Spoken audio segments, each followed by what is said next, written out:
इसके पिछले वीडियो में कुछ प्रॉब्लम हो गया था और उसकी वजह से अचानक कट गया। तो उसी को कंटिन्यू करेंगे जहाँ तक हमने बताया था पिछले वीडियो में। तो उसमें हमने क्या कहा था, इसके बारे में बता रहे थे कि इसका जो उच्चिष्ट है ना, इसका जो प्रथम निम्निष्ठ और उसके बाद जितने भी निम्निष्ठ बनते हैं, द्वितीय बनते हैं, तृतीय बनते हैं, तो ये सारे के लिए मैंने कंडीशन बताया था। द्वितीय उच्चिष्ट के लिए कंडीशन हमें बताना था, तो उसके लिए हमें जो सभी द्वितीय उच्चिष्ट, केंद्रीय उच्चिष्ट तो बनता है, उसके बाद ये इसको आप प्रथम भी बोल सकते हैं, केंद्रीय भी बोल सकते हैं, लेकिन जनरली केंद्रीय या मुख्य बोला जाता है। उसके बाद प्रथम उच्चिष्ट दोनों साइड में ये वाला बनता है, ये जो दिख रहा है आपको, है ना, ये वाला वैल्यू। फिर ये यहाँ पे बनता है, यहाँ पे बनता है, मतलब इसके आगे यहाँ पे बनेगा। तो ये जो कोण होगा, कहने का मतलब ये वाला जहाँ पे बन रहा है, तो ये वाला कोण निकालिएगा तो अब थीटा ये हो जाएगा, या यहाँ बन रहा है तो ये वाला थीटा हो जाएगा, मतलब यहाँ से ये जो कोण हो जाएगा, ये वाला कोण, इसको थीटा बोलेंगे। तो ये शर्तें जो होती है प्रथम जो केंद्रीय के बाद जो यहाँ पे द्वितीयक जो उच्चिष्ट जो बनता है ना, द्वितीय तृतीय इस तरीके से, तो उसकी शर्तें क्या है। तो सब केंद्रीय के लिए तो थीटा बराबर 0 था। केंद्रीय उच्चिष्ट के लिए मैंने आपको ऑलरेडी बताया था कि यहाँ पे थीटा का मान 0 होता है केंद्रीय के लिए। प्रथम निम्निष्ठ दोनों साइड था, तो उसके लिए थीटा बराबर लैम्डा बाई ए आया था। उसके लिए मैंने sine theta is equal to plus minus m lambda condition बताया था उसके लिए, है ना। तो यहाँ पे वैल्यू वाइज अगर देखिए सभी द्वितीय उच्चिष्ट के लिए शर्तें, तो ये होता है ए साइन थीटा बराबर 2m प्लस 1 लैम्डा बाई 2, और m की वैल्यू यहाँ भी 1 है, 2 है, 3 है, सो ऑन, है ना। तो यहाँ से ये वाला ध्यान रखिएगा, ये sine theta is equal to, अब थीटा अगर बहुत छोटा होगा तो आपको पता है कि थीटा बहुत छोटा है, तो साइन थीटा को थीटा के रूप में हम लिखते हैं, है ना। तो क्या हो गया वैल्यू वाइज अगर देखिएगा तो ये साइन थीटा बहुत छोटा होता है, अगर थीटा की वैल्यू बहुत छोटी होती है तो साइन थीटा को थीटा लिखा जाता है। तो यहाँ से हो जाएगा a theta is equal to 2m plus 1 lambda by 2। ये ध्यान रखना है, m की वैल्यू वही हो जाएगी, है ना, m की वैल्यू 1 2 3 सो ऑन। तो m का वैल्यू अगर 1 रखिएगा तो ए थीटा का मान क्या आएगा, अगर m की वैल्यू 1 रखिएगा तो ए थीटा का मान आ जाएगा 2 बन जा, m का वैल्यू 1 तो 2 इंटू 1 2 प्लस 1 3 हो जाएगा, 3 लैम्डा बाई 2। यहाँ पे केंद्रीय के बाद जो कह सकते हैं, केंद्रीय उच्चिष्ट के बाद अगर कहेंगे तो इसको आप कह सकते हैं प्रथम उच्चिष्ट बोलते हैं, केंद्रीय के बाद भी कह सकते हैं। तो इस तरीके से आप निकाल सकते हैं कि ये सारे के सारे जो है उच्चिष्ट होंगे, केंद्रीय के बाद वाले जो उच्चिष्ट पॉइंट निकालेंगे उसका मान निकलेगा, ठीक है ना। तो द्वितीय उच्चिष्ट के लिए ये सारे के सारे कंडीशन होते हैं। इसी तरीके से आपको 2 रखेंगे तो हो जाएगा 5 लैम्डा बाई 2, 3 रखेंगे तो 7 लैम्डा बाई 2। तो यहाँ पे ये जो होगा, यहाँ पे थीटा की वैल्यू जो केंद्रीय के बाद जो मैक्सिमा आ रहा है ना, एक यहाँ आ रहा है, तो यहाँ पे ये वाला जो कोण हो जाएगा यहाँ से यहाँ, ठीक है ना, ये वाला कोण हो जाएगा यहाँ से यहाँ, जो ये कोण है ये कोण हो जाएगा theta is equal to 3 lambda by 2a। यहाँ से निकालिएगा तो थीटा का मान निकल जाएगा 3 लैम्डा बाई 2a, ये कंडीशन होता है, ठीक है ना, 3 लैम्डा बाई 2a। उसी तरीके से ये theta is equal to 5 lambda by 2 कहाँ होगा, यहाँ, है ना। तो यहाँ से थीटा इज इक्वल टू निकल जाएगा 5 लैम्डा बाई 2a। उसी तरीके से इधर में तो प्लस माइनस इसलिए लिखा जाता है, तो प्लस माइनस का वैल्यू यहाँ पे भी डाल देते हैं। इधर आइएगा, यहाँ पे आइएगा तो माइनस हो जाएगा, तो ये प्लस माइनस की वैल्यू यहाँ पे लिखते हैं। तो ये हो गया कंडीशन, ठीक है ना। ये ध्यान रखना है हमको कि जो 3 लैम्डा बाई 2a या 5 lambda by 2a 7 lambda by 2a theta होगा, वहां पे उच्चिष्ट बनेगा। केंद्रीय उच्चिष्ट के बाद द्वितीय उच्चिष्ट, ये वाला दूसरा तीसरा इस तरीके से चलेगा। और निम्निष्ठ जो है जहाँ पे बनेगा वो हमने बताया था अभी, लैम्डा बाई ए, है ना, लैम्डा बाई 2a, ये निम्निष्ठ जो था आपका। तो ये ध्यान रखिएगा। अब इसके बाद जो हमारा है वो क्या निकालना है, तीसरा, ये तो हो गया चौथा क्वेश्चन का जवाब। पांचवा क्वेश्चन क्या कह रहा है आपसे, तो पांचवा क्वेश्चन यहाँ पे कह रहा है यदि एकल स्लिट जिसकी चौड़ाई ई है, तो हमने जो ए लिया था उसकी चौड़ाई दे रखा है ई है, और को तरंग दैर्घ्य लैम्डा, लैम्डा तो अभी भी लैम्डा ही है ना, तो तरंग दैर्घ्य जो हमने भी लिया था लैम्डा, तो इसमें भी तरंग दैर्घ्य लैम्डा ही लिखा है, ठीक है ना। फिर कह रहा है को प्रकाश से प्रकाशित किया जाता है। प्रथम निम्निष्ठ जो है 60 डिग्री के कोण पर प्राप्त होने के लिए, 60 डिग्री मतलब थीटा जो है 60 डिग्री, और प्रथम निम्निष्ठ जो होता है उसके लिए आपने कंडीशन पढ़ा था sine theta, a sine theta is equal to lambda आया था, एम लैम्डा लिखे थे प्लस माइनस एम लैम्डा, ध्यान होगा तो निम्निष्ठ के लिए। तो एम की वैल्यू कहां से स्टार्ट होती थी 1 2 3 से, तो प्रथम निम्निष्ठ अगर है ना, प्रथम निम्निष्ठ की बात कर रहा है तो यहां से भी आप ध्यान रख सकते हैं, एक ही केवल याद रखिए ये वाला फॉर्मूला तो सब निकल जाएगा। प्रथम निम्निष्ठ एम इज इक्वल टू 1 हो जाएगा, है ना, और यहां से ए साइन का थीटा का मान 60 डिग्री दिया हुआ है, ए का मान भी दिया हुआ है आपको ई, तो ई लिख लीजिए, और एम का मान 1 हो जाएगा तो 1 लैम्डा, प्लस माइनस में देगा तो प्लस माइनस में आंसर लिखेंगे, और यहां से हो गया ई साइन थीटा का मान साइन 60 का मान होता है √3/2 is equal to plus minus lambda, और यहां से क्या आ रहा है तो ई का मान कह रहा है निकालने, ई का मान क्या होगा, तो ई का मान कितना आ रहा है 2 उधर चला जाएगा तो प्लस माइनस 2 लैम्डा/3 आ रहा है। तो देख लीजिए आसान है एकदम बिल्कुल, आप a sine theta is equal to plus minus m lambda जो आ रहा है, तो हमारा निम्नलिखित के लिए कंडीशन होता है a sine theta is equal to plus minus m lambda, theta का मान 60 डिग्री दिया हुआ है, बहुत छोटा एंगल नहीं है, 60 डिग्री तो बहुत बड़ा एंगल होता है, तो साइन को हटाएंगे नहीं है, अगर छोटा बहुत होता है तब हम साइन को हटा देते हैं। तो ई हो गया यहाँ पे ए का मान साइन 60 हो गया प्लस माइनस 1 गुना लैम्डा, क्योंकि एम का मान आपने 1 रखा है तो 1 इंटू लैम्डा हो गया, है ना, और ये 1 इंटू लैम्डा लैम्डा के बराबर हो गया, ई का मान रखेंगे तो साइन 30 का मान √3/2 होता है, 2 उधर चला गया तो प्लस माइनस 2 लैम्डा/3 आ रहा है ना, तो ई का जो मान निकालने बोला है उसका मान प्लस माइनस 2 लैम्डा/3 आ रहा है, ठीक है। उसके बाद कह रहा है आपको एकल स्लिट के विवर्तन में जिसकी चौड़ाई एकल स्लिट के विवर्तन में जिसकी चौड़ाई ए तथा प्रकाश का तरंगदैर्घ्य लैम्डा, मुख्य उच्चिष्ट और प्रथम निम्निष्ठ के बीच का कोण, मुख्य उच्चिष्ट तो आपको केंद्रीय वाला बताए ही थे,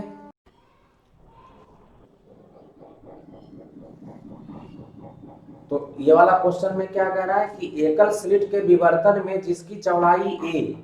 तथा प्रकाश का तरंगदैर्घ्य लैम्डा है, मुख्य उच्चिष्ट एवं प्रथम निम्निष्ठ के बीच का कोण,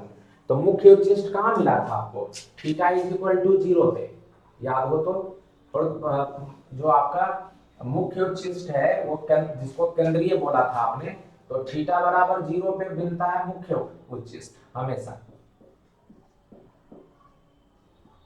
और प्रथम निम्निष्ठ कहां मिलता है, तो प्रथम निम्निष्ठ मिलता है theta is equal to plus minus lambda a पे, प्रथम निम्निष्ठ अभी भी निकाला आपने, दोनों के बीच का अंतर कितना हो गया, तो लैम्डा/ए मान लीजिए प्लस वाला लेते हैं तो लैम्डा/ए माइनस 0, तो लैम्डा/ए हो गया, है ना, तो क्या लिखता है एकल स्लिट के विवर्तन में जिसकी चौड़ाई ए प्रकाश का तरंगदैर्घ्य लैम्डा, मुख्य उच्चिष्ट एवं प्रथम निम्निष्ठ के बीच का कोण क्या होता है, तो देखा ही था आपने कि यहाँ से ये जो प्रथम निम्निष्ठ बना था ये केंद्रीय वाला था, दोनों के बीच का थीटा जो था वो लैम्डा/ए के इक्वल आया था, इधर भी और इधर भी, ये भी थीटा इज इक्वल टू लैम्डा/ए है, केवल नीचे जा रहे हैं तो माइनस, ऊपर जा रहे हैं तो प्लस, तो आंसर हो जाएगा इसका लैम्डा/ए, क्वेश्चन नंबर 6, ठीक है। फिर कहता है संकीर्ण रेखा छिद्र की चौड़ाई बढ़ाने पर विवर्तन प्रतिरूप में क्या अंतर होता है, ठीक है ना, मतलब जो संकीर्ण रेखा छिद्र है उसका क्या किया, चौड़ाई बढ़ा दिया आपने,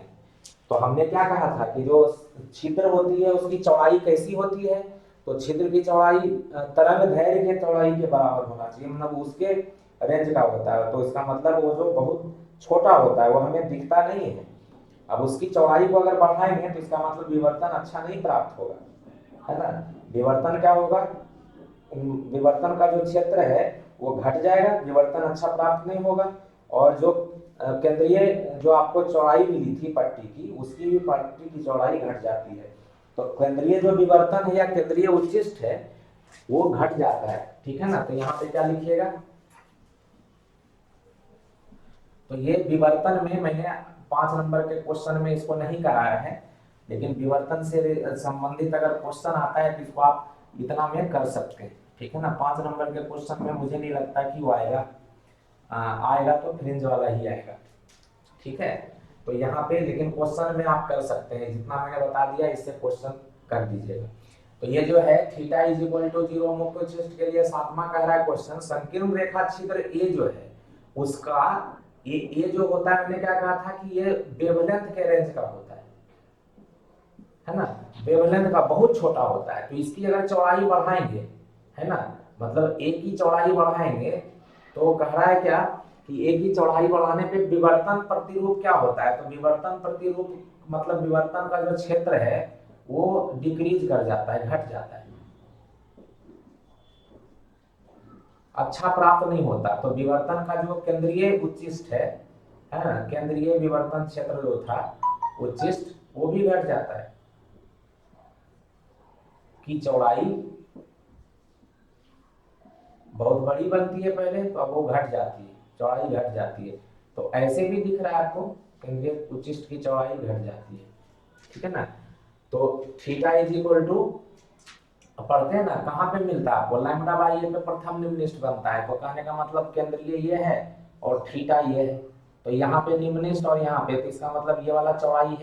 है ना, इधर भी ये वाला चौड़ाई है, ये भी थीटा ही होता है लैम्डा बाई ए, यहाँ भी प्रथम निम्नलिखित बनता है, यहाँ भी, तो इतना चौड़ा मिलेगा आपको। लेकिन आप क्या कर रहे हैं, ए बढ़ा रहे हैं, तो ए तो नीचे है डिनोमिनेटर में, थीटा जो है आपका इनवर्सली प्रोपोर्शनल टू ए हो गया, मतलब ए को बढ़ाएंगे तो थीटा घट जाएगा, मतलब ये जो क्षेत्र है वो घट जाएगा, चौड़ाई घट जाएगी। ठीक है ना, तो ये आपका 7वां नंबर क्वेश्चन है कि संकीर्ण रेखा छिद्र की चौड़ाई बढ़ाने पर विवर्तन प्रतिरूप जो होता है उसमें क्या अंतर होगा, तो उसकी क्षेत्र घट जाएगी, विवर्तन क्षेत्र घट जाएगा, घटा हुआ प्राप्त होगा, और केंद्रीय जो विवर्तन हमें मिला था उच्चिष्ट, उसकी भी चौड़ाई घट जाएगी। ठीक है, तो ये ध्यान रखना है। फिर कह रहा है एकल स्लिट से प्राप्त विवर्तन फ्रिंजें कैसी होती है, तो अभी आपको बताया था कि जो फ्रिंजें हैं उसमें केंद्र वाला जो है बहुत चौड़ा होता है, मतलब यहाँ पे जो है ये इतनी चौड़ाई होती है, इसके बाद छोटी सी मिली थी इस तरीके से, फिर इस तरीके से, तो ये जो केंद्रीय जो उच्चिष्ट है वो घटती चली जाती है। ठीक है ना, तो ये कहने का मतलब है कि जो प्राप्त फ्रिंजें जो होती है उसकी चौड़ाई असमान होती है। ठीक है ना, तो कह सकते हैं प्राप्त फ्रिंजें, विवर्तन फ्रिंजों की चौड़ाई असमान होती है, विवर्तन फ्रिंजों की चौड़ाई समान नहीं होती है, या इसको समान असमान होती है, ये लिख सकते हैं। तो केंद्रीय सबसे बड़ा होता है, उसके बाद छोटा होता चला जाता है, तो ये सब आपको दिखता है कि केंद्रीय विवर्तन जो केंद्रीय फ्रिंज प्राप्त होता है वो सबसे बड़ा होता है, तो विवर्तन फ्रिंजें असमान होती है। अब जो है ये भी ध्रुवन है, ब्रूस्टर नियम है, मेलस नियम है, ये जनरली आता है। तो प्रकाश का ध्रुवन क्या है इसके बाद हम लोग करेंगे।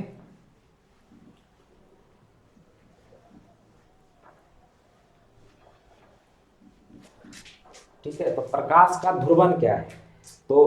प्रकाश का ध्रुवन जो होता है वो प्रकाश की किरणें जो होती है वो हर एक दिशा में गमन करती है। जैसे प्रकाश में हमने कहा था दो, उसके अंदर इलेक्ट्रिक फील्ड होता है, अभी थोड़ी देर पहले बताया था आपको कि इसके पहले वाले वीडियो में कि विद्युत क्षेत्र जो होता है वो इस तरीके से कंपन करता है, और मैग्नेटिक फील्ड इस तरीके से कंपन करता है, इधर होता है ना, और ये जेड की दिशा होती है, ये एक्स की दिशा है, ये वाई की दिशा है। ठीक है ना, तो विद्युत क्षेत्र जो कंपन करता है इसके परपेंडिकुलर, और मैग्नेटिक फील्ड भी इसके परपेंडिकुलर, और ये दोनों भी आपस में भी एक दूसरे के परपेंडिकुलर होता है ना, ये ऐसे होता है कि विद्युत क्षेत्र तो ये वाला ऐसे होता है, तो दोनों एक दूसरे के परपेंडिकुलर हो गया, है ना, और साथ साथ ये इसके ऊपर जेड के ऊपर भी परपेंडिकुलर है, ई भी जेड के ऊपर परपेंडिकुलर है। तो ये जो है कहने का मतलब है कि वाइब्रेशन जो है आपका विद्युत क्षेत्र में जो प्रकाश की किरणें होती हैं तो उसको इस तरीके से भी होता है, तो उसको इस तरीके से बनाते हैं, ऐसे वाला वाइब्रेशन जो अभी मैंने बाई बोला, और ऐसे जो वाइब्रेशन होता है उसको मैंने इसके ऊपर बनाया, तो इस तरीके से चलता है। ये जब प्रकाश की किरणें किसी मटेरियल से पास करती है, या कोई हम क्वार्ज होता है उससे पास करती है, एक टर्मलाइन क्रिस्टल होता है उससे पास करती है। या प्रिज्म होता है, नाइकोल प्रिज्म बोलते हैं, तो नाइकोल प्रिज्म से जब पास करता है तो उसका वो क्या करता है, इसके सारे वाइब्रेशन को रोक देता है ना। ये जो है इस तरीके से चलती है। तो ये जब कोई एक क्रिस्टल होता है, मान लीजिए यहाँ से, है ना, इस तरीके से पास इससे अगर गई, और ये वाला केवल इसके अंदर एक पर्टिकुलर कट होता है, उसमें केवल इस सारे को रोक देता है, केवल इसको पास करने देता है, ये वाला वाइब्रेशन को केवल पास करने देता है। तो कहने का मतलब है कि जो जो जो प्रकाश का की जो तरंगे हैं वो केवल एक ही दिशा में बंध जाती है, ठीक है ना, वो डायरेक्टेड हो जाती है, बाकी कंपन उसके सारे जो हैं वो खत्म हो जाते हैं। तो ऐसा लाइट किसी एक डायरेक्शन में केवल जाने के लिए स्वतंत्र होता है, और इसलिए इसको पोलराइज्ड बोलते हैं, ध्रुवन है, कि मैंने ये सारे लाइट जो सारे डायरेक्शन में जा रहे थे उसको मैंने किसी एक डायरेक्शन में केवल कर दिया। तो ऐसी जो घटना होती है उसको हम ध्रुवन कहते हैं। तो प्रकाश का ध्रुवन इसी को कहा जाता है। इसके बारे में हम लोग डेफिनेशन लिखेंगे और उसको समझेंगे फिर। तो ये प्रकाश का ध्रुवन है ना। प्रकाश का ध्रुवन अभी हमने समझाया था, उसी का डेफिनेशन मैंने यहाँ पे लिखा है कि जब प्रकाश की किरणें होती हैं वो अगर अध्रुवित होती हैं तो अध्रुवित प्रकाश में संचरण की दिशा के लंबवत तल में निहित सभी संभव दिशाओं में विद्युत सदिश के कंपन होते हैं। जो अध्रुवित प्रकाश होती है ना, जैसे अध्रुवित प्रकाश है तो कंपन इस तरीके से भी कर सकती है ना, इस तरीके से सारे विद्युत सदिश के कंपन होते हैं, क्योंकि प्रकाश का जो क्या कहते हैं प्रकृति होता है, खास करके उसमें जो लाइट का जो प्रकाश की जो प्रकृति होती है वो विद्युत क्षेत्र के कारण होता है, चुंबकीय क्षेत्र के कारण नहीं होता है। आपसे पूछा भी जाता है कि जो प्रकाश या विद्युत चुंबकीय तरंगों में जो प्रकाश का जो प्रभाव होता है ना, वो उनके किस सदिश के कारण होता है। तो विद्युत क्षेत्र जो होता है विद्युत सदिश के कारण होता है, तो हमेशा ध्यान रखना है इस बात का। तो ये जो है ये सारा विद्युत क्षेत्र प्रकाश का जो प्रकाशिक प्रभाव होता है, मतलब जो जिसके कारण हम चीजों को देखते हैं वो विद्युत क्षेत्र के कारण होता है। 1 नंबर का बहुत इंपॉर्टेंट क्वेश्चन है, तो हमेशा ध्यान रखना है विद्युत क्षेत्र के प्रभाव के कारण होता है। तो ये सारा का सारा अगर इस तरीके से है, या ऐसे भी हो सकता है कि ये जो मतलब ये जो है आपका अगर इस तरीके से बनाइएगा तो ये अध्रुवित प्रकाश है ना, ये बनता है, या ऐसे भी बनाते हैं, है ना, ये मतलब इधर वाइब्रेशन है ना, ऐसे बनाते हैं तो इधर वाइब्रेशन है। तो ध्यान रखना है कि वाइब्रेशन के हिसाब से हम, तो ये जो हमने यहाँ पे बनाया ये देख रहे हैं, ये सारा जो है ये अध्रुवित प्रकाश है, इसमें ऐसे भी जा सकता है, जो विद्युत सदिश है इसका ध्रुवन, इसका जो कंपन है ऐसे भी हो सकता है और ऐसे भी हो सकता है, ठीक है ना। तो इसको कहते हैं अध्रुवित प्रकाश। लेकिन इसमें कंपन केवल इसी दिशा में होगा, संचरण की दिशा ये है उसके लंबवत तल में, या ऐसे भी हम बना सकते हैं कि संचरण की दिशा इधर है और इसके लंबवत ऐसे भी बना सकते हैं, मतलब ये मतलब हो गया ऐसे, है ना। तो इसको कहते हैं ध्रुवित प्रकाश। जब संचरण की दिशा के, ये संचरण की दिशा है, उसकी दिशा के केवल लंबवत तल में जब ये कंपन करता है विद्युत क्षेत्र, तो उसको हम कहते हैं ध्रुवित प्रकाश। तो ये देखते हैं प्रकाश का ध्रुवन एक ऐसी घटना है जिसमें विद्युत सदिश का कंपन संचरण की दिशा के लंबवत एक तल में ही होता है, या तो ऐसे हो जाए या ऐसे हो जाए, तब हम उसको प्रकाश का ध्रुवन कहते हैं। तो प्रकाश का ध्रुवन आपसे पूछ सकता है, और उसी में ये 2 लॉ पढ़ते हैं आप, ब्रूस्टर का नियम और मेलस का नियम। तो ये दोनों हम लोग करेंगे, ब्रूस्टर का नियम क्या है और मेलस का नियम क्या है, ठीक है। ये ब्रूस्टर का नियम है, ठीक है ना। ब्रूस्टर का नियम होता है, ब्रूस्टर का नियम क्या है कि जब अध्रुवित प्रकाश किसी पारदर्शक माध्यम के तल पर, मान लीजिए ये आपका सपोज कीजिए हवा है ना, एयर है, हवा है, और ये ग्लास है, कांच है जिसको बोलते हैं, है ना। इस पे क्या है, जब अध्रुवित प्रकाश मान लीजिए आ रही है, तो अध्रुवित प्रकाश कैसे आएगी, तो उसका कंपन इस तरीके से भी होगा, इस तरीके से भी होगा, कंपन इस तरीके से भी होगा, है ना, इस तरीके से आती है। अब यहाँ पे अगर आप लंब बनाएंगे, अभिलंब बनाएंगे, तो ये जो नॉर्मल है जिसको अभिलंब बोलते हैं, ठीक है ना, अभिलंब के साथ जो कोण बनाएगा ये अभिलंब हो गया। तो अभिलंब के साथ अगर ये कोण जो है, ये आपतन कोण जो होता है, वो अगर एक ऐसा कोण हो जिसको हम ध्रुवन कोण कहते हैं, आईपी, है ना, इस पे अगर आपतित होता है, ब्रूस्टर का कहना है कि अगर कोई जो अध्रुवित प्रकाश है, वो देख रहे हैं इधर भी कंपन है इधर भी कंपन है, ये अगर ऐसे कोण पर आपतित होती है जिसको हम ध्रुवन कोण कहते हैं, अगर ये एक आपतन कोण है तो प्रकाश की किरणें जो है यहाँ से परावर्तित भी हो जाती है, ये परावर्तित होती है, और जो अपवर्तन का नियम है उसके अनुसार अपवर्तन भी होती है। जाना चाहिए था इसको इधर, तो थोड़ा सा ऐसे निकलती है ना, सीधा नहीं जा करके जो अभिलंब की दिशा है उस दिशा में मुड़ जाएगी। तो ये जो अध्रुवित प्रकाश है, जब ये ध्रुवन कोण पर आपतित होती है तो उसका परावर्तन भी होता है। तो परावर्तित प्रकाश तो आपको पता है, आपतित की जो किरण होती है वो जितना कोण बनाती है अभिलंब से, उतने ही कोण पर परावर्तित प्रकाश निकलती है। तो ये वाला जो कोण होगा वो भी आईपी ही होगा, क्योंकि आपतन कोण जो होता है वो परावर्तन कोण के बराबर होता है। तो ये परावर्तन कोण हो गया, परावर्तित प्रकाश अभिलंब से जो कोण बनाती है उसको परावर्तन कोण कहते हैं, और आपतित जो बनाती है अभिलंब से उसको आपतन कोण कहते हैं। तो ये जो कोण है अगर ध्रुवन कोण होता है तो परावर्तित प्रकाश परावर्तित होती है, मतलब ये कोण के बराबर होगा। लेकिन जो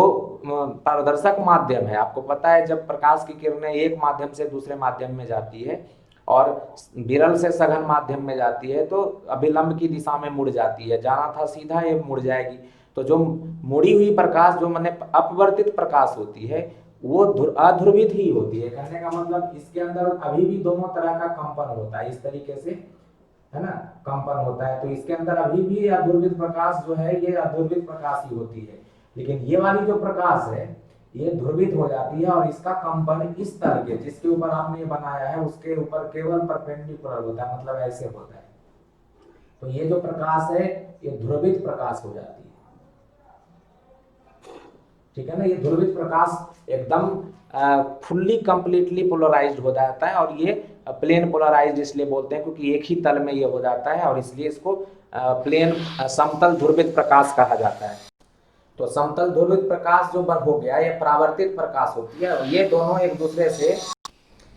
90 डिग्री पर स्थित होती है। मतलब ये वाली प्रकाश जो है, जो ध्रुवित प्रकाश है परावर्तित, और ये अपवर्तित एक दूसरे से 90 डिग्री का कोण बनाती है। तो ये वाला कोण जो होता है वो 90 डिग्री होता है,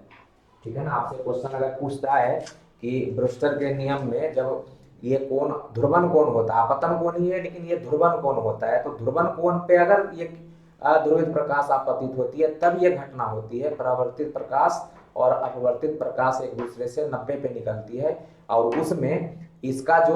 अपवर्तनांक होता है, जो ग्लास का अपवर्तनांक है अगर वो n है, ठीक है ना, तो n का मान tan IP के बराबर होता है। ये ब्रूस्टर ने बोला कि n जो होता है tan IP के बराबर होता है। तो ये ध्यान रखना है कि अगर आपसे ये दे दिया कि ये ध्रुवन कोण है और ये माध्यम है, प्रकाश जो है हवा से अगर कांच में प्रवेश कर रहा है, तो बताइए कि इसका अपवर्तनांक क्या होगा। तो n बराबर tan और ध्रुवन कोण जो देगा वो लगा देंगे। अगर 30 होगा तो tan 30 का मान 1/√3 होता है तो 1/√3 हो जाएगा। 60 होगा तो tan 60 का मान √3 होता है, तो अपवर्तनांक उस तरीके से हमारा निकल के आ जाएगा। तो ये ध्यान रखना है, ब्रूस्टर लॉ में ये होता है। और ये कोण अगर ध्रुवन कोण पूछता है तो ध्रुवन कोण एक ऐसा कोण होता है जिस पर की अध्रुवित प्रकाश अगर आपतित होती है तो अध्रुवित प्रकाश का कुछ भाग परावर्तित होता है जो कि एकदम ध्रुवित हो जाती है, और कुछ अपवर्तित होता है जो एक दूसरे से 90 डिग्री का कोण बनाता है। तो ध्रुवन कोण का अगर डेफिनेशन आता है तो ध्रुवन कोण उस कोण को कहते हैं जिस पर अगर अध्रुवित प्रकाश आपतित होती है किसी पारदर्शी माध्यम पर, तो उसका कुछ भाग परावर्तित हो जाता है और कुछ भाग अपवर्तित होता है जो एक दूसरे से 90 डिग्री के कोण पर स्थित होती है। तो मैंने यहाँ ध्रुवन कोण की परिभाषा लिख दी। वह आपतन कोण जिस पर अध्रुवित प्रकाश यदि किसी पारदर्शी माध्यम पर आपतित होती है तो उसका आंशिक भाग पूर्णतः समतल ध्रुवित हो जाता है, जो अपवर्तित प्रकाश के साथ 90 डिग्री का कोण बनाते हुए अपवर्तित होता है। तो ये हमने आपको समझाया था, उसी को लिखवा दिया। तो ध्रुवन कोण भी आपसे पूछ सकता है। अब एक लास्ट बच गया, मेल्स लॉ क्या होता है। तो मेल्स लॉ के बारे में हम लोग करेंगे अभी। तो ये मैंने मेलस का नियम लिखा। मेलस का नियम क्या कहता है, यहाँ पे लिखा है कि जब ध्रुव द्वारा पूर्णतः समतल ध्रुवित प्रकाश विश्लेषक पर आपतित होता है तो विश्लेषक से निकलने वाली, विश्लेषण में विश्लेषक से निकलने वाली प्रकाश की तीव्रता विश्लेषक के पारगमन के तल एवं ध्रुवक के तल के मध्य के कोण की कोज्या के वर्ग के अनुसार परिवर्तित होती है। I बराबर I naught cos square theta होता है। जिसे ध्रुवित प्रकाश होता है, अध्रुवित प्रकाश है मान लीजिए, है ना, इस तरीके से अध्रुवित प्रकाश है ना, जो हर एक दिशा में ये जा रहा है। अब इसके सामने अगर कोई एक क्रिस्टल रखते हैं, है ना, जिसको टोरमलाइन क्रिस्टल या क्वार्ट्ज का क्रिस्टल बोलते हैं, है ना, इसके अंदर कोई कट होता है, तो उसके दिशा में अगर रखेंगे तो आपको इसी दिशा में केवल ये तीव्रता, ये जो वाइब्रेशन है उसको पास करने देता है। तो ये जो है एक दिशा में अगर केवल पास कर रहा है तो इसको कहते हैं समतल ध्रुवित। ये समतल ध्रुवित हो गया, समतल ध्रुवित हो गया। मतलब मैंने दो वाइब्रेशन लिया था, इधर वाला भी लिया था, है ना, और ऐसे वाला, जब इससे पास किया तो केवल ये वाला इसको पास करने देता है, तो ये समतल ध्रुवित हो गया। अब इसका अगर तीव्रता I नॉट है मान लीजिए, है ना, अब इसको फिर से एक हम अगर यहाँ पे लगा दें, विश्लेषक लगा दें इस तरीके से, फिर से हमने नाइपोल प्रिज्म या टोरमलाइन क्रिस्टल लगा दिया, तो जब इसको घुमाया जाता है तो इसकी तीव्रता बदलती है। तो कैसे बदलती है, तो अगर इसका मान लीजिए प्लेन ऐसे है और इसका प्लेन आपने ऐसे रख दिया, इसको घुमाया ऐसे है, इसको घुमा दिया ऐसे, तो ऐसे हो जाएगा, दोनों के बीच का कोण बन जाएगा। तो अगर कोण दोनों के बीच थीटा है तो ये जो I, इसका I नॉट था, है ना, अब थीटा लगाएंगे तो यहाँ से जो इंटेंसिटी, मतलब यहाँ से जो प्रकाश निकलेगा इस वाले से, जब इसको घुमा देंगे इसके आगे ऐसे है तो यहाँ से ऐसे निकलेगा, तो यहाँ से जो निकलता है उसका I जो होता है, यहाँ से जो निकलने वाला है वो I नॉट और इसका जो थीटा है कॉस स्क्वायर थीटा के बराबर होता है। ये कहता है आपका मेलस का लॉ। ठीक है, तो ध्यान रखिएगा ये मेलस का लॉ है, जिसमें कि अगर आपने इसको कहते हैं ध्रुवक, इसको कहते हैं विश्लेषक, तो ध्रुवक के का जो तल है उससे तो पास करती है तो समतल ध्रुवित हो जाता है, लेकिन जब ये विश्लेषक जो होता है उससे जब पास करता है तो उसकी तीव्रता में अंतर होता है और ये तीव्रता इसके बराबर होता है। मेलस ने ऐसा बोला था। आपसे जनरली एक नंबर का क्वेश्चन पूछता है मेलस लॉ इनमें से कौन है, तो ये ध्यान रखिएगा I equal to I naught cos square theta को मेलस लॉ बोलते हैं। ठीक है, तो ये हमारा जो क्वेश्चन था, इसमें जो आपका तरंग है पूरा खत्म होता है ना, तो इसको तरंग, इसके बाद हम दूसरा कोई चैप्टर जो हमने एटम किया है उसका भी वीडियो और अपलोड करेंगे। तो मिलते हैं नेक्स्ट वीडियो में आप लोगों से।